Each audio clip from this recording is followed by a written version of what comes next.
ఇవాళ మన మన్పా కిచెన్ 4 సంవత్సరాలు పూర్తి చేసుకొని 5వ సంవత్సరంలోకి అడుగు పెడుతున్న సందర్భంగా నా సక్సెస్ స్టోరీ ఏంటనేది నేను ఇక్కడ వీడియోలో అయితే చూపించడం జరిగిందండి. అలాగే మనందరికీ ఎంతో ఇష్టమైన సొరకాయ హల్వాని అయితే చూపించాను. మరైతే నేను ఇందులోకి ఏమేమి వేశాను, ఎలా చేశాను వీడియోని ఎక్కడ స్కిప్ చేయకుండా చివరి వరకు అయితే చూడండి.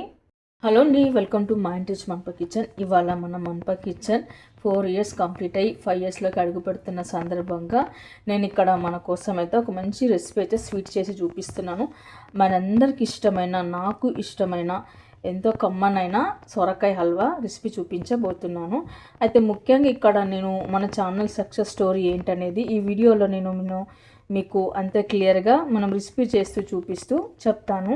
ముందుగా ఇక్కడ మనం సొరకాయని తీసుకొని కడిగి పెట్టి ఇలాంతా చెక్కు తీసి క్లీన్ చేసి మనము తురుముకొని పెట్టుకోవాలి. సొరకాయ పైన చెక్కు తీసేసుకొని లోపల ఉన్న భాగాన్ని తీసేసుకోవాలి. ఇలా కండలా గింజలాగా ఉంటాయి కదా, వీటిని తీసేసుకోవాలి. వీటిని మాత్రం తీసుకొని ఇప్పుడు మనం తురుముకొని పెట్టుకుందాము.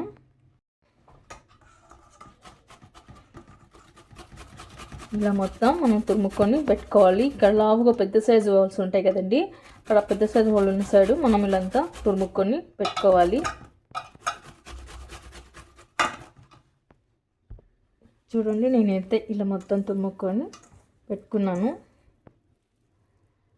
ఆ తర్వాత ఇప్పుడు మనము దీన్ని పక్కన పెట్టేసుకొని ఆ తర్వాత నేను ఇక్కడ కడాయి పెట్టుకొని అందులోకి కొద్దిగా అయితే నెయ్యి వేసుకుంటున్నాను.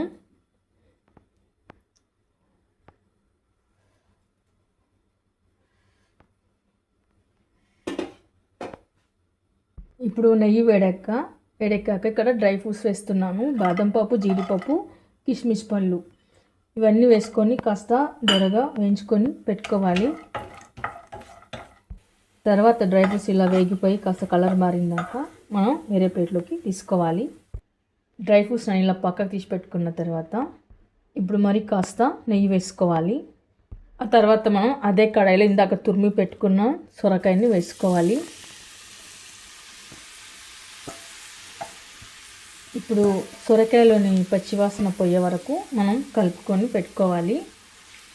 అంటే సొరకాయలో పచ్చివాసన పోయి ఇక్కడ సొరకాయ వాటర్ ఉంటుంది కదండి, తేమంతా పోవాలన్నమాట. అలా అయ్యే వరకు మనం బాగా నెయ్యిలోనే ఉడికించుకొని పెట్టుకోవాలి. బాగా ఉడికిపోయిన తర్వాత మనకు అప్పుడే మంచిగా కమ్మగా వాసన అయితే వస్తుంది. అంతవరకు మనం కలుపుతూనే ఉండాలి, కలుపుతూ ఉడికించుకొని పెట్టుకోవాలి. మనం ముఖ్యంగా ఇక్కడ చెప్పుకోవాలంటే యూట్యూబ్లో సక్సెస్ అవ్వాలంటే చాలా ఓపిక అవసరము.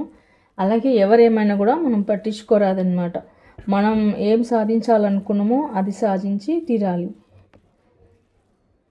ఎక్కడ ఒడిదుడుకు లేకుండా, ఏ కష్టాలు వచ్చినా ఏమి లేకుండా మనము అనుకున్నది సాధించాలి. యూట్యూబ్లో సక్సెస్ అవ్వాలంటే మామూలు విషయం అయితే కాదండి. నాకు సుమారుగా 3.5 సంవత్సరాల తర్వాత అయితే మానిటైజేషన్ అయింది. మానిటైజేషన్ అయిన తర్వాత నేను ఫస్ట్ పేమెంట్ కూడా అందుకోవడం అయితే జరిగింది. ఇప్పుడు సెకండ్ పేమెంట్ కూడా దగ్గరలోనే ఉన్నాను. నా సక్సెస్ స్టోరీ ఎలా జరిగిందంటూ ఇప్పుడు చెప్తాను. ముఖ్యంగా మనం ఎవరైనా యూట్యూబ్ పెట్టాలనుకునే వాళ్ళు చేయరాని తప్పుల గురించి అయితే చెప్తానండి. మెయిన్గా మనము యూట్యూబ్ స్టార్ట్ చేసిన తర్వాత, ఛానల్ క్రియేట్ చేసిన తర్వాత సబ్స్క్రైబ్ చేయమని వీళ్ళకి అడుగుతాం కదా, ఆ పొరపాటు అయితే చేరాదనమాట. ఎందుకంటే సబ్స్క్రైబ్ చేసిన వాళ్ళంతైతే ఖచ్చితంగా మన వీడియోస్ అయితే చూడరు. దానివల్ల మనకు వాచ్ అవర్స్ అనేటివి రావన్నమాట. మనం ఏ వీడియోలు అయితే చేస్తుంటామో జనాలకు నచ్చి ఎవరైతే సబ్స్క్రైబ్ చేస్తారో వాళ్ళు చూస్తుంటారు కదా, అలా చూసే వాళ్ళదే మనకి ఇక్కడ వాచ్ అవర్స్ అనేది యాడ్ అవుతాయి. మనకు వాచ్ అవర్స్ బాగా పెరగాలంటే మనం చేసే వీడియోలు జనాలకు బాగా నచ్చితేనే ఇక్కడ మనకు బాగా వస్తుందండి. ఇంకోటి, మనం ఏ వీడియో చేసినా కూడా అప్పుడే మనము వాట్సాప్లలో పెట్టడం అయితే చేయరాదు.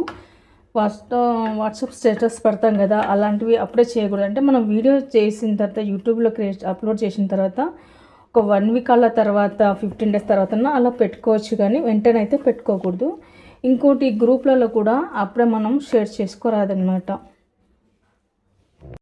సొరకాయలోని వాటర్ తేమంతా ఇలా పోయిన తర్వాత మనము తురిమి పెట్టుకున్న బెల్లాన్ని వేసుకోవాలి. ఇక్కడ మనం తినే స్వీట్ని బట్టి బెల్లాన్ని వేసుకోండి. కొందరు షుగర్ వేసుకుంటారు, నేనైతే ఇక్కడ బెల్లం వేస్తాను. షుగర్ ఎక్కువగా నేను స్వీట్స్లలోకి వాడనండి, ఎక్కువగా అయితే నేను బెల్లమే వాడతాను. బెల్లము ఆరోగ్యానికి చాలా మంచిది కాబట్టి నేను బెల్లాన్ని ఎక్కువగా యూజ్ చేస్తాను. ఇక్కడ మనం తినే స్వీట్ని బట్టి స్వీట్ని యాడ్ చేసుకోవాలి. ఇలా అంతే వేసుకొని కలుపుకొని పెట్టుకోవాలి.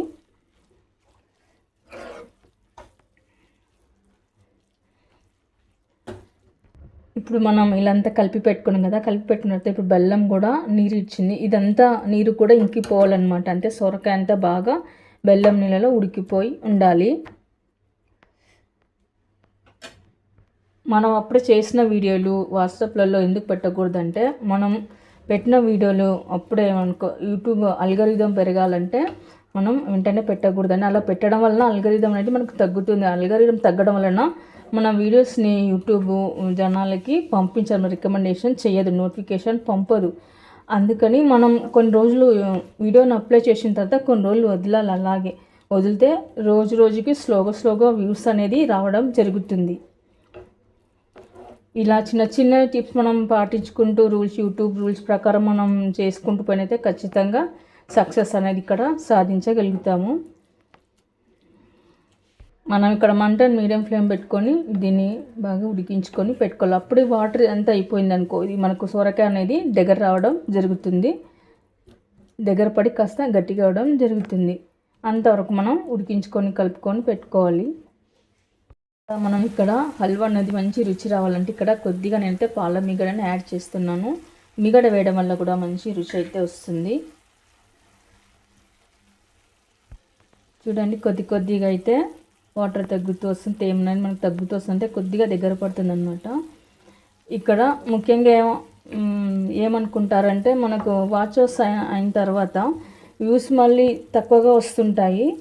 100 లోపు రావడం, 100 పైన రావడం అలా తక్కువగా వస్తుంటాయి కదా. అలా తగ్గినా కూడా మనకు వాచర్స్ అయితే ఎక్కడ పోవండి, కలుస్తూనే ఉంటాయి. తగ్గడం అనేది అయితే జరగదు. కాకపోతే స్లోగా వ్యూస్ రావడం అనేది మనకు జరుగుతుంది. ఇంకోటి, మనం చూపించే వీడియో క్లియర్గా ఉండాలి, మనం మాట్లాడే తీరు స్పష్టంగా ఉండాలి. అప్పుడే జనాలకు తొందరగా రీచ్ అవుతుంది, మన వీడియో కూడా వైరల్ అవుతుంది, షేర్ అవుతుంది అన్నమాట. చూపించే పద్ధతి, చెప్పే పద్ధతి కరెక్ట్గా ఉండాలి, మెథడ్ అనేది.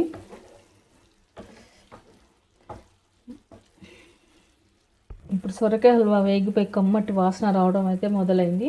ఇక్కడ నేను కొద్దిగా ఫుడ్ కలర్ అయితే వేస్తున్నాను. మీకు ఇష్టమైతే వేసుకోవాలి, అయితే స్కిప్ చేయొచ్చు. కానీ ఫుడ్ కలర్ వేయడం వల్ల మనకు చూడడానికి అయితే మంచిగా అయితే అనిపిస్తుంది. అది వేసిన తర్వాత కొద్దిగా పాలైతే వేసుకుందాము. పాలు వేసుకున్న తర్వాత ఒకసారి కలుపుకొని పెట్టుకుందాము. చూడండి, హల్వా అంతా ఇలా రెడీ అయితే అయిపోయింది. ఇప్పుడు చివరన మనము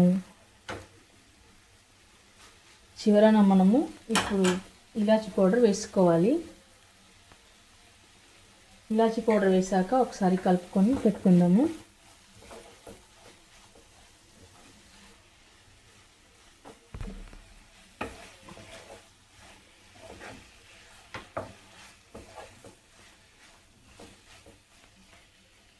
చివరన ఇప్పుడు మనం వేయించి పెట్టుకున్న డ్రై ఫ్రూట్స్ని వేసుకోవాలి. తర్వాత కలుపుకొని పెట్టుకోవాలి.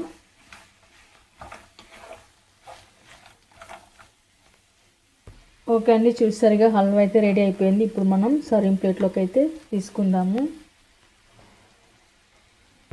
ఇంకోటి, మనం ఇక్కడ వీడియోస్ అనేది అప్లోడ్ చేసేటప్పుడు డైరెక్ట్ పబ్లిక్ కాకుండా ప్రైవేట్లో పెట్టాలండి. ప్రైవేట్లో పెట్టిన తర్వాత డిస్క్రిప్షన్ ట్యాగ్స్ అన్నీ పెట్టిన తర్వాత మనం అప్పుడు పబ్లిక్లోకి చేయాల్సి ఉంటుంది వీడియోస్ని. అలాగే ఇంకోటి, మనం పెట్టే టైటిల్ కానివ్వండి, టైటిల్, థంబ్నెయిల్, టైటిల్స్ అన్నీ మనం ఇక్కడ కరెక్ట్గా పెట్టాలన్నమాట. అప్పుడే జనాలలోకి మంచిగా రీచ్ అవ్వడం అనేది జరుగుతుంది. ఓకేనండి, చూసారుగా. మరి నా వంటలు నచ్చి నాకు ఎంతోమంది అయితే కామెంట్స్ ఇచ్చారు. అలాగే నాకు సబ్స్క్రైబ్ చేసిన మీ అందరికీ కూడా పేరున నేను ఇవాళ ధన్యవాదాలు అయితే చెప్పుకుంటున్నాను. మన మనపై కిచెన్ మరింత ముందుకు సాగాలని కోరుకుంటున్నానండి. ఆ తర్వాత మనం ఇలా పైన కొద్దిగా మిలన్ చీజ్ని డెకరేషన్ లాగా చేసుకున్నట్లయితే చూడ్డానికి బాగుంటుంది, తినడానికి కూడా మధ్యలో మనకి ఇలా పలుకుల్లాగా వస్తాయన్నమాట. ఓకే అండి, చూసారు ఇంత అద్భుతమైన రుచి ఉండే సొరకాయ హల్వా, ఘుమఘుమలాడే సొరకాయ హల్వా. మరి మీరు కూడా ఒకసారి ట్రై చేయండి. మీకు ఎలా కుదిరిందో కామెంట్స్లో పెట్టండి, లైక్ చేయండి, షేర్ చేయండి. తప్పకుండా మన ఛానల్ని సబ్స్క్రైబ్ చేయండి. అలాగే చివరన ఒక మాట అండి, మీకు ఇంకేమైనా డౌట్స్ ఉన్నట్లయితే కామెంట్లో ఖచ్చితంగా అడగండి. నేనైతే రిప్లై ఇవ్వడానికి అయితే ప్రయత్నం చేస్తాను. Thank you for watching.